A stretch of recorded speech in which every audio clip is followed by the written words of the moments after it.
हम सिर्फ बात करते हैं सनातन धर्म। अच्छी बात है, आप कीजिए, मगर उस सनातन धर्म का संबंध जो है जिससे है, जिस सनातन परमेश्वर से है, उस सनातन परमेश्वर की भी बात करनी चाहिए। जो संदेश है, जो आज्ञा है, जो नियम है, उसकी भी बात करनी चाहिए कि वो सनातन संदेश क्या है, सनातन सुसमाचार क्या है।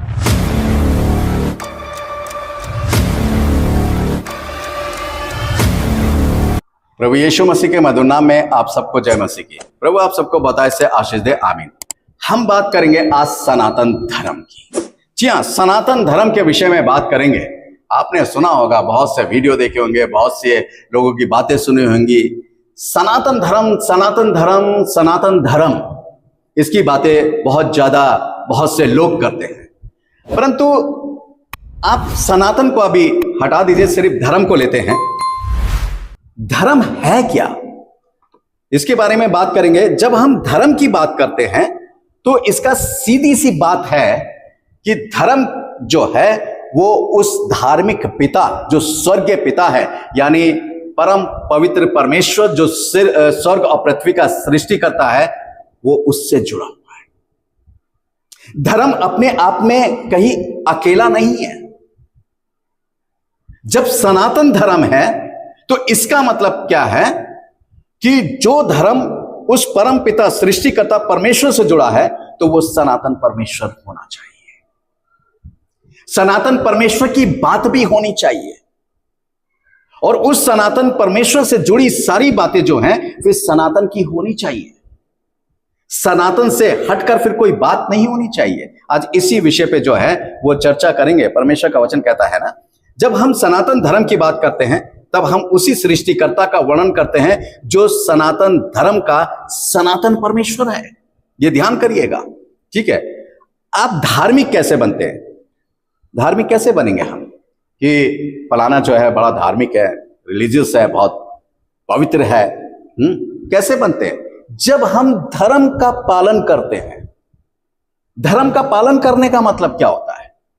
धर्म का पालन यहां पर है ना, धर्म का पालन करने का मतलब क्या होता है, या धर्म के काम कैसे होते हैं, किस तरीके से?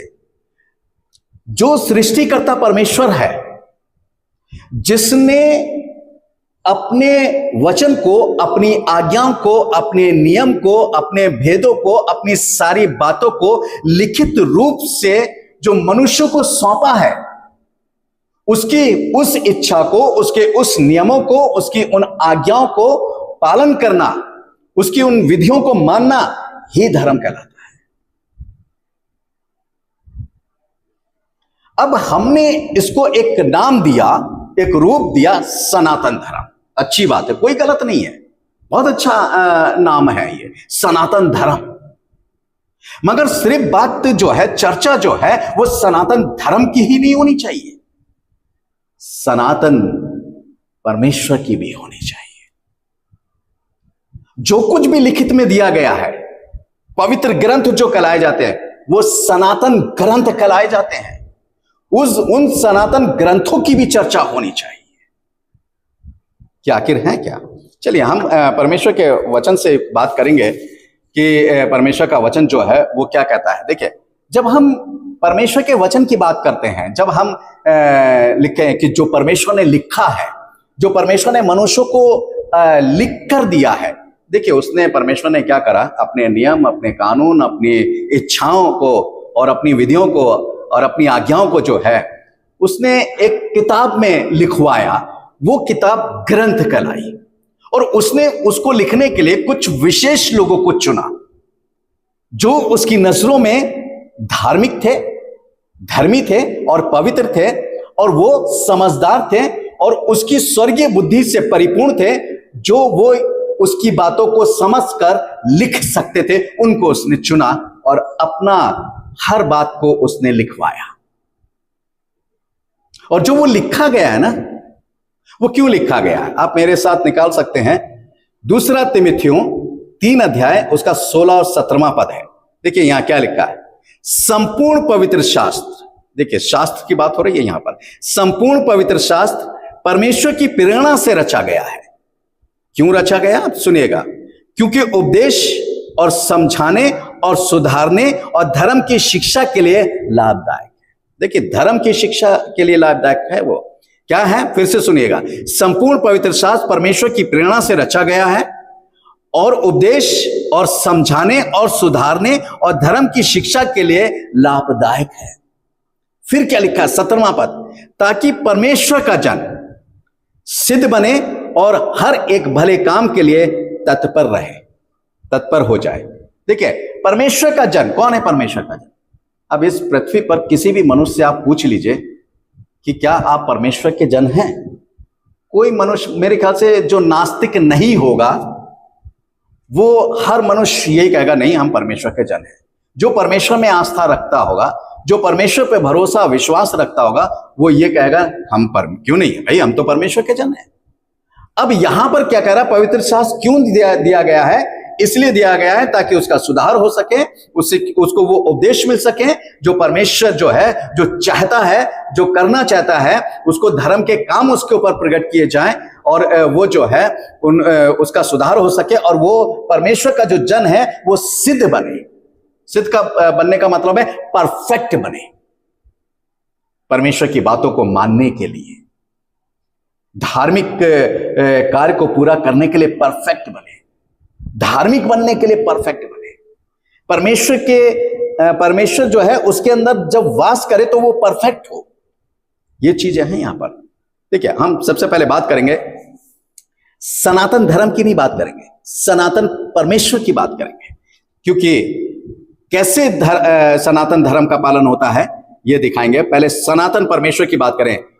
उत्पत्ति की पुस्तक 21 अध्याय उसके 33 पद में लिखा है, फिर अब्राहम ने बेशर्बा में जहू का एक वृक्ष लगाया और वहां यहोवा से जो सनातन ईश्वर है प्रार्थना करी। यहोवा, जिसको यहूदी समाज में, इजरायलियों में और ईसाई समाज के अंदर जो है उस परम पिता परमेश्वर का, पवित्र परमेश्वर का नाम जो है वो यहोवा के नाम से जाना जाता है। और वो यहोवा कौन है? सनातन ईश्वर है।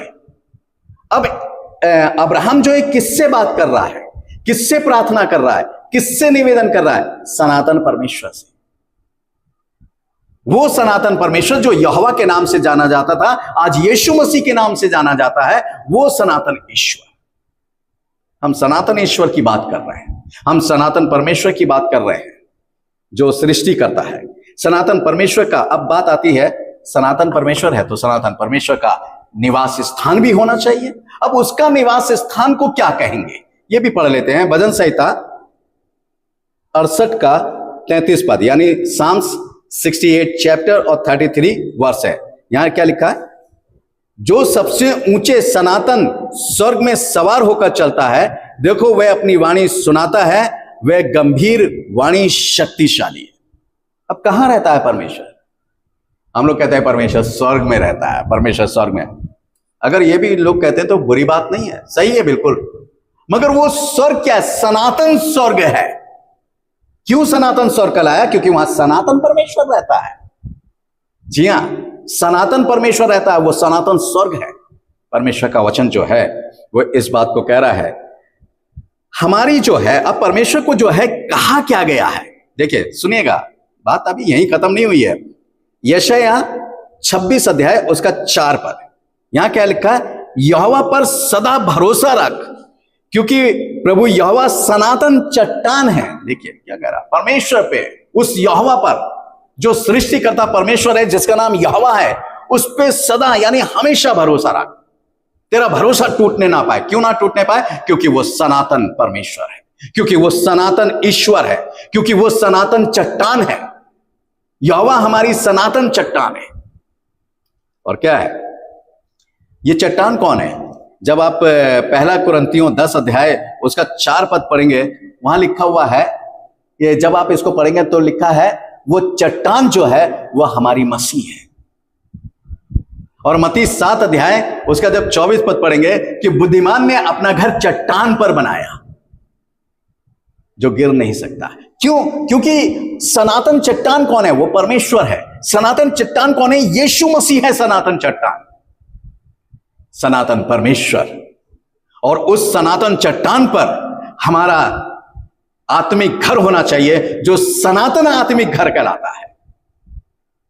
सिर्फ सनातन धर्म नहीं होता है, धर्म से जुड़ी हर बात सनातन होती है।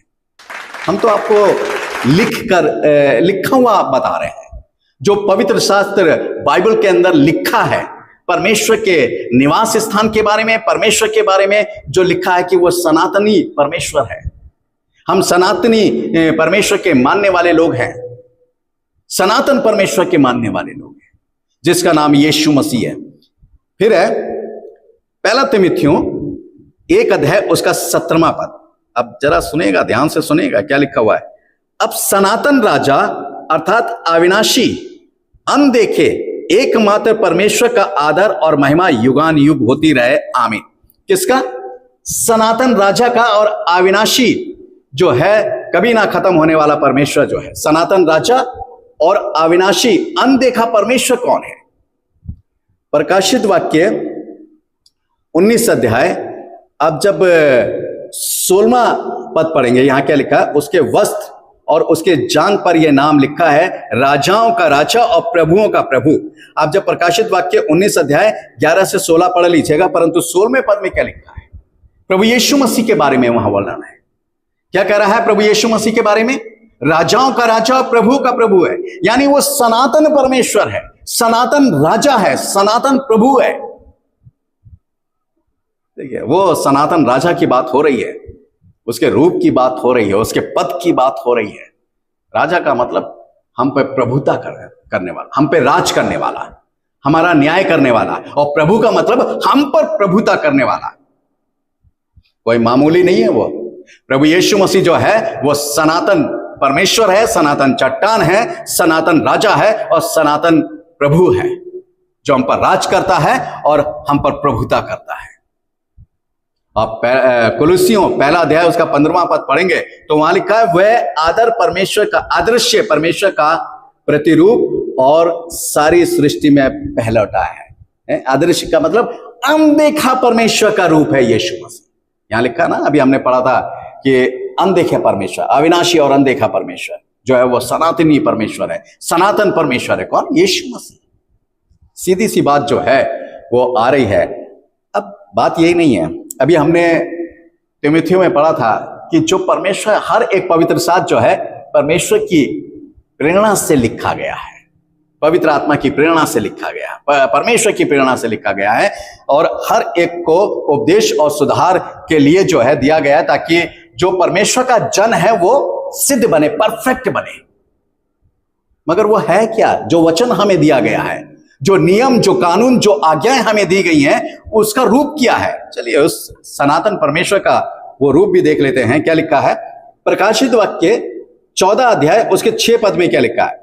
फिर मैंने एक और स्वर्गदूत को आकाश के बीच में उड़ते हुए देखा, जिसके पास पृथ्वी पर के रहने वाले की हर एक जाति, हर एक कुल और भाषा और लोगों को सुनाने के लिए सनातन सुसमाचार था। यह सनातन सुसमाचार सिर्फ ईसाइयों के लिए नहीं था। यह सनातन सुसमाचार, वो सनातन सुसमाचार किसका? सनातन परमेश्वर का। सनातन परमेश्वर का सनातन सुसमाचार जो है, हर एक कुल, हर एक भाषा, जितनी भी पृथ्वी पर जितनी भी भाषा के लोग रहते हैं, जो इस पृथ्वी पर जितनी भी जातियां रहती हैं, इस पृथ्वी पर जितने भी कुल रहते हैं, उन सब के लिए जो है सनातन सुसमाचार जो हमें और आपको दिया गया। कहां है वो सनातन सुसमाचार? हम सिर्फ बात करते हैं सनातन धर्म की, अच्छी बात है, आप कीजिए, मगर उस सनातन धर्म का संबंध जो है जिससे है, जिस सनातन परमेश्वर से है, उस सनातन परमेश्वर की भी बात करनी चाहिए।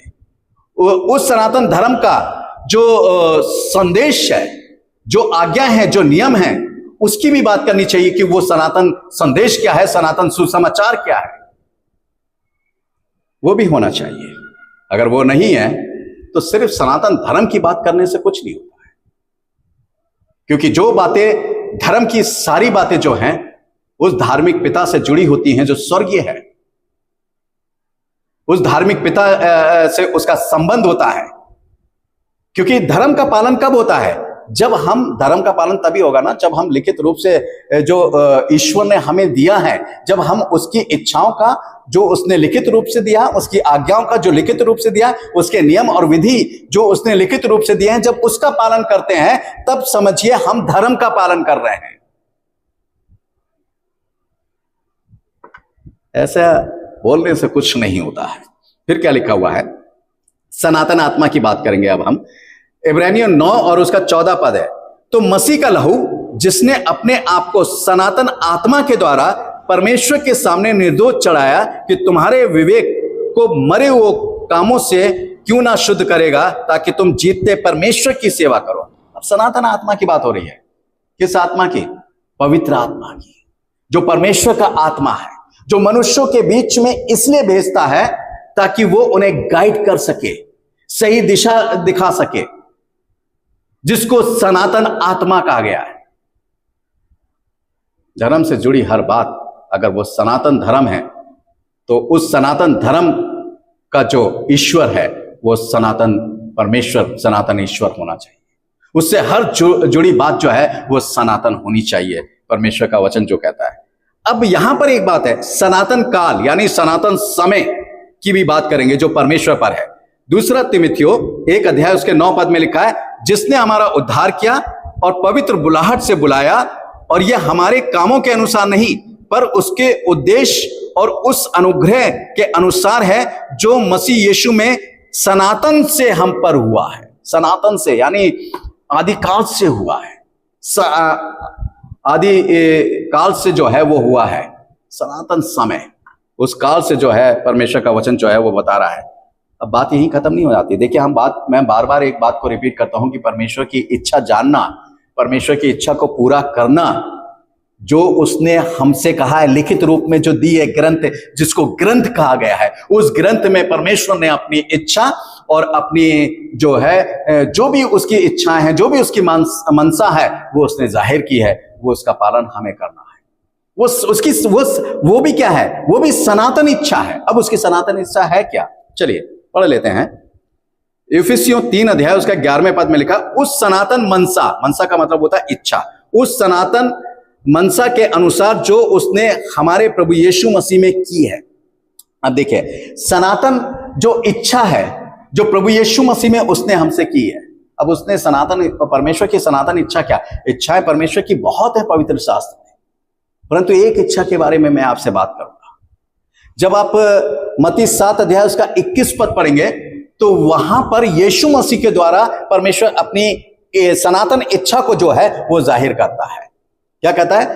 प्रभु यीशु मसीह कहता है, जो मुझे हे प्रभु कहता है, हर एक कोई परमेश्वर के राज में नहीं जाएगा, बल्कि वही जाएगा जो मेरे स्वर्गीय पिता की इच्छा पर चलता है। देखिए यहां पर जो है मनसा यानी इच्छा, सनातन मनसा की बात हो रही, सनातन इच्छा की बात हो रही। अब उसकी जो सनातन इच्छा है उसका पालन करने वाला सनातन ही होता है। उसका पालन करने वाला सनातन होता है। उसका पालन करने वाला सनातन धर्म का पालन कर रहा है। इसको बोलते हैं सनातन धर्म या सनातनी जो है वो बोला जाता है। अब यहां पर सिर्फ है कुछ चीजें मैं आपको बताना चाहूंगा।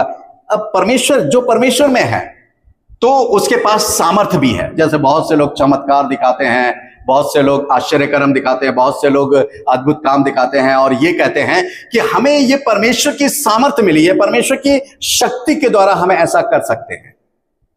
मैं किसी के ऊपर कोई टिप्पणी नहीं करना चाहता। अगर परमेश्वर की शक्ति के द्वारा कर रहे हैं, परमेश्वर की सामर्थ्य के द्वारा आप ये काम कर रहे हैं, आप आश्चर्य कर्म कर रहे हैं, आप अद्भुत काम कर रहे हैं, आप भविष्यवाणी कर रहे हैं, किसी का भविष्य बता रहे हैं, वो परमेश्वर की सामर्थ्य के द्वारा हो रहा है, तो ये समझ जाइए कि वो सामर्थ्य है क्या। इसको तो समझिए। हर एक वो बात जो परमेश्वर से जुड़ी है, जो सनातन धर्म से जुड़ी है, वो सनातन परमेश्वर से पहले जाके जुड़ती है और वहां से निकलकर जब आती है परमेश्वर, सनातन परमेश्वर के पास से, और वो जब हमारे जीवन में प्रवेश करती है, हमारे जीवन में जब वो पूरा होता है, तब वो सनातन धर्म या सनातन सामर्थ्य या सनातन इच्छा जो है वो बनती है, जिससे हम सनातनी बनते हैं या सनातन धर्म का पालन करने वाले हम व्यक्ति कहलाए जाते हैं। अब यहां क्या है? रोमियो 1 और उसके 20 पद में लिखा है, उसके अनदेखे गुण अर्थात उसकी सनातन सामर्थ्य और परमेश्वर जगत की सृष्टि के समय से उसके कामों के द्वारा देखने में आते हैं, यहां तक कि वे निरुत्तर है। अब यहां पर जो है मैं सारी बातों की बात नहीं करूंगा क्योंकि लंबा समय हो जाएगा। यहां लिखा है उसके अनदेखे गुण अर्थात उसकी सनातन सामर्थ्य और उसके परमेश्वर तत्व जो है, अब यानी उसकी जो सामर्थ्य है वो किसी को दिखाई नहीं देती है, सिर्फ जिसके अंदर आती है उसकी सामर्थ्य, उस स्वर्गीय पिता की सामर्थ्य वो महसूस करता है। और वो सामर्थ्य के काम जब निकलते हैं तो लोग उसके द्वारा किए गए कामों को देखते हैं। अब लोग क्या कहते हैं, यार फलाना कर रहा है साहब, ये जो है ये पास्टर कर रहा है, ये गुरुजी कर रहे हैं, इन गुरुजी के पास जाओ, वो सामर्थ्य के काम वो नहीं कर रहा है।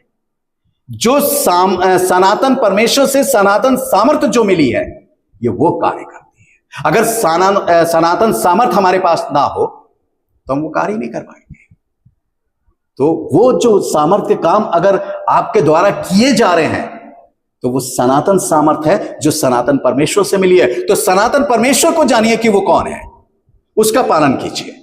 फिर क्या लिखा हुआ है रोमियो 16:26 में, परंतु अब प्रकट होकर सनातन परमेश्वर की आज्ञा से भविष्यवक्ताओं की पुस्तकों के द्वारा सब जातियों को बताया गया है कि वे विश्वास से आज्ञा मानने वाले हो जाएं। अब देखिए यहां क्या लिखा है, परंतु अब प्रकट होकर सनातन परमेश्वर की आज्ञा से, सनातन परमेश्वर की आज्ञा से और भविष्यवक्ताओं के द्वारा जो परमेश्वर ने जो बातें करी हैं उसकी पुस्तकों में लिखा, और लिखा है द्वारा सब जातियों को बताया गया है कि विश्वास से आज्ञा मानने वाले हो जाएं, विश्वास से आज्ञा मानने वाले हो जाएं, तब जो है सनातनी बनते हैं, उस सनातन परमेश्वर की आज्ञा को मानने वाले। और यहां लिखा है उस सनातन परमेश्वर की आज्ञाओं को मानने वाले। और जब तक उस सनातन परमेश्वर की बातों को नहीं मानेंगे, इसका मतलब जब उसकी बातों को नहीं मान रहे हैं, क्योंकि उसकी बातें ही सनातन धर्म को प्रकट करती हैं हमारे जीवन में, हर एक के जीवन में नहीं, जो उसका पालन करता है वो सनातन धर्म का पालन कर रहा है, यानी सनातन परमेश्वर की बात को मान रहा है। अब यहां पर लास्ट में एक बात कहना चाहूंगा, कृपया ध्यान दीजिएगा। पवित्र शास्त्र बाइबल में सनातन परमेश्वर का वर्णन है, सनातन परमेश्वर के निवास स्थान का वर्णन है, सनातन चट्टान का वर्णन है, सनातन राजा का वर्णन है, सनातन सुसमाचार का वर्णन है, सनातन आत्मा का वर्णन है, सनातन काल अर्थात समय का वर्णन है, सनातन इच्छा का वर्णन है, सनातन सामर्थ्य का वर्णन है। अब देखिए इतना सनातन के बारे में जो है पवित्र शास्त्र बाइबल में लिखा है कि क्या क्या चीजें जो हैं वो सनातन है और उसको पूरा। अब आप खुद सोचिए कौन सा धर्म जो है वो सनातन धर्म है और कौन सा समाज जो है सनातनी समाज है। ये सवाल मैं आपके लिए छोड़ता हूं, आप खुद ही समझिए। मैंने आपको रेफरेंस दिए हैं पवित्र शास्त्र बाइबल से, कौन सा धर्म सनातन धर्म है और कौन से धर्म का पालन करने वाले सनातनी हैं, सनातनी समाज है। आप खुद लगाइए, ये सवाल आपके लिए है। प्रभु आप सबको आशीष दे। आमीन।